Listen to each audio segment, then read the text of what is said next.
Hello, English learners, and welcome to another great podcast with English Pod. My name is Marco. And I'm Erica. And today we have another really great lesson for you, elementary lesson.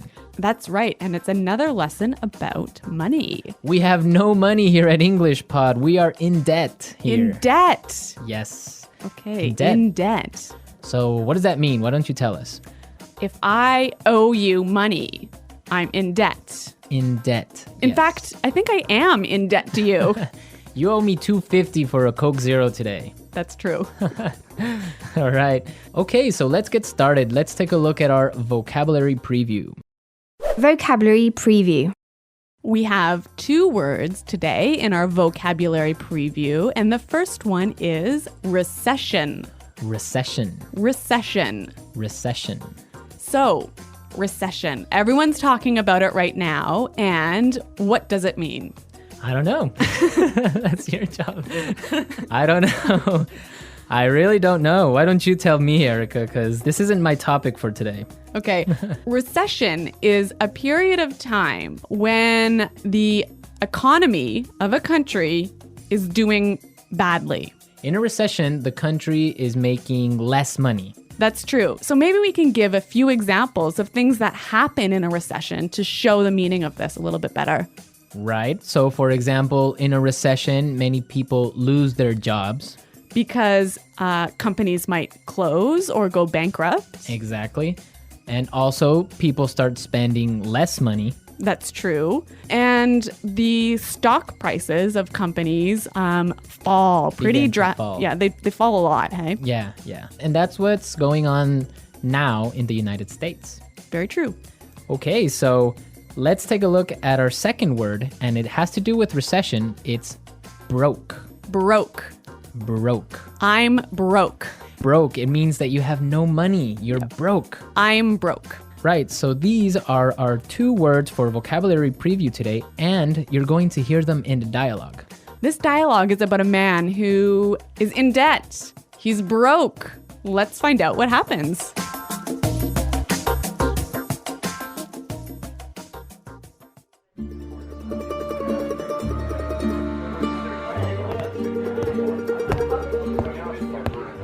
Hello, I'm here to see Mr. Corleone.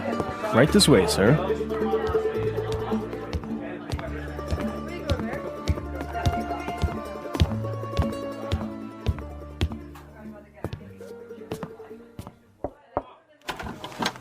Charlie, what can I do for you? Mr. Corleone, I'm really sorry to trouble you, but I need your help. Anything for you, Charlie. Your father was like a brother to me. Well, sir, you see, this recession has hit me pretty hard. I lost my job and I'm in a lot of debt. I see. Yeah, you know, I've got credit card bills, car payments, I've got to pay my mortgage, and on top of all that, I have to pay my son's college tuition. So you're asking for a loan? Well, I just thought maybe you could help me out. What? At a time like this? I'm broke too, you know. You're not the only one who's been hit by the recession. I lost half my money and the stock market crashed. Go on, get out of here.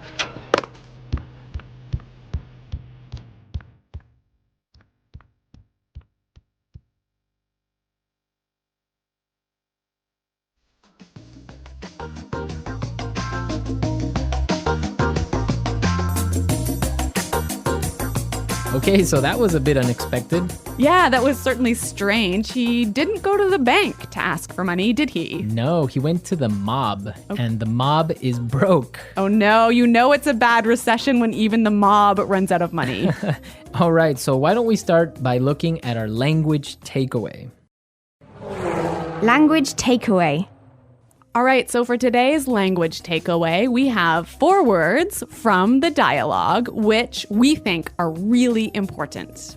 Yes, so why don't we start with the first one? Loan. Loan. Loan. Loan. So Erica, tell us about a loan. What is a loan? Okay, when you borrow money, you get a loan. A loan, yes. Not to be confused with alone, like by myself. No, so this is L-O-A-N. Loan. Right. Okay, great. Let's take a look at our second word, mortgage. Mortgage. Mortgage. Mortgage. Now, this is very common. I'm sure many of you have mortgages. What is a mortgage? A mortgage is a type of a loan. Basically, it's a loan that helps you to buy a house. A house or a property. Yeah. So this is a funny word. I mean, there's this strange mortgage with a T. Yeah, it has a T in it, but you don't pronounce it. You say mortgage. Mortgage. So not mortgage. Not mortgage. Mortgage. Mortgage. Yeah. I had trouble spelling that one for this lesson, so I learned it well now. Okay. Let's move to our third word today. Hit me pretty hard. Hit me pretty hard. Hit me pretty hard. Hit me pretty hard. I think we have some examples that will help us understand this phrase. Example 1. My divorce hit me pretty hard. I'm so depressed. Example 2. This cold has hit me pretty hard. I've been in bed for a week. Example 3. The news of Fluffy's death hit me pretty hard. I've been crying for days. Okay, so that's a lot clearer. Yeah. Great. Why don't we take a look at our last word for language takeaway? Tuition. Tuition. Tuition. Tuition. So this is the money you have to pay to your school so that you can study there. Right. Usually it's in college, right? Or university. Yeah, but sometimes in some countries you have to pay tuition for public school. Okay, great. So it's time to listen to our dialogue again, and it's going to be slower so we can listen to all the words that we just talked about.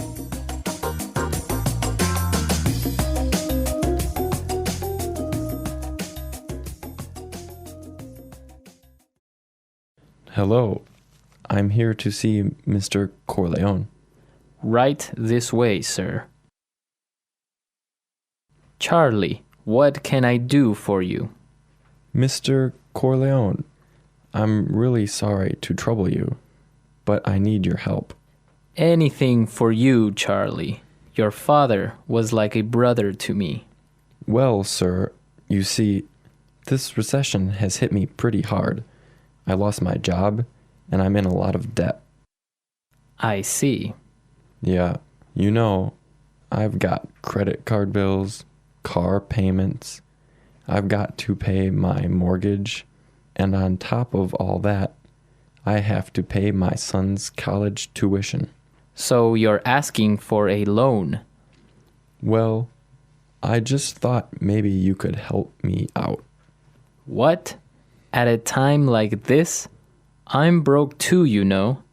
You're not the only one who has been hit by the recession. I lost half my money in the stock market crash. Go on, get out of here.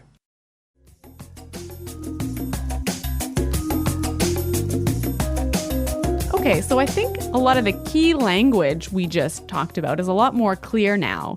But you know, I also noticed some really interesting phrases in this dialogue. Yes, I did too. So let's start with Fluency Builder. Fluency Builder. Fluency Builder is a tool that we use to help you sound more native. Right, so you can sound more natural when you're speaking. So we take a really common phrase and we show you some great natural ways of expressing that same idea. Exactly, and today we have 3 of these examples. Let's start with the first one. So this phrase we use when we want to ask somebody, "Can I help you?" What can I do for you? What can I do for you? Yeah, that sounds really, really polite and really natural. Right, so instead of saying, can I help you, or, I don't know, what do you need? We can just say, what can I do for you? Exactly. Great. So let's move to our second phrase. This phrase we use when we need something, when we want to say, I'm sorry to bother you. Or, I'm sorry to interrupt. Okay, let's listen. I'm really sorry to trouble you. I'm really sorry to trouble you. I'm sorry to trouble you. This phrase might be a little bit more difficult to understand how it's used, but we've got some examples. Yes, so let's listen. Example 1. Can I trouble you for a moment? I just need you to sign this form for me. Example 2. I'm sorry to trouble you, but may I go home early today? Example 3. Can I trouble you for a pen? Mine is not working anymore. Okay, so now let's take a look at our last phrase for Fluency Builder. On top of all that. On top of all that. On top of all that. This is a really useful phrase. Marco, how would you use it?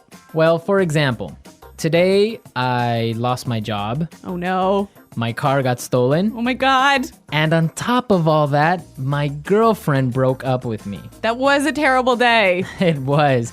But don't worry, you can use this phrase also in a positive way. That's true. You could say, so today was a really great day. It was my birthday and all my friends came to visit me, and on top of all that, I got a million presents.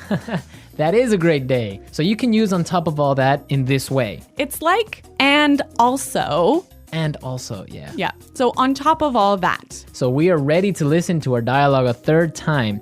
We can hear all the words that we just talked about and all the phrases, and you'll definitely be able to understand a lot better now.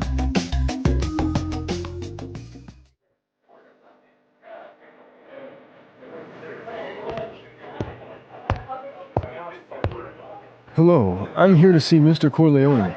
Right this way, sir.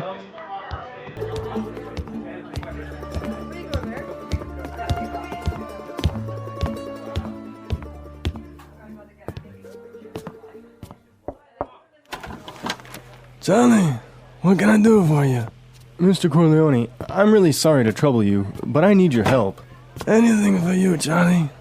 Your father was like a brother to me. Well, sir, you see, this recession has hit me pretty hard. I lost my job and I'm in a lot of debt. I see. Yeah, you know, I've got credit card bills, car payments, I've got to pay my mortgage, and on top of all that, I have to pay my son's college tuition. So you're asking for a loan? Well, I just thought maybe you could help me out. What? At a time like this? I'm broke too, you know. You're not the only one who's been hit by the recession. I lost half my money in the stock market crash. Go on, get out of here.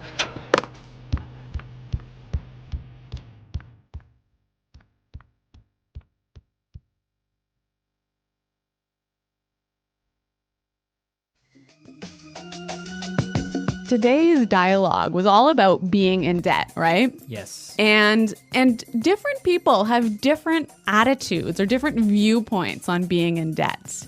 Yes, that's true. For example, in North America and in Canada, it's a really common thing. Yeah, it's actually almost good to be in debt. It's more than good, it's necessary to be in debt.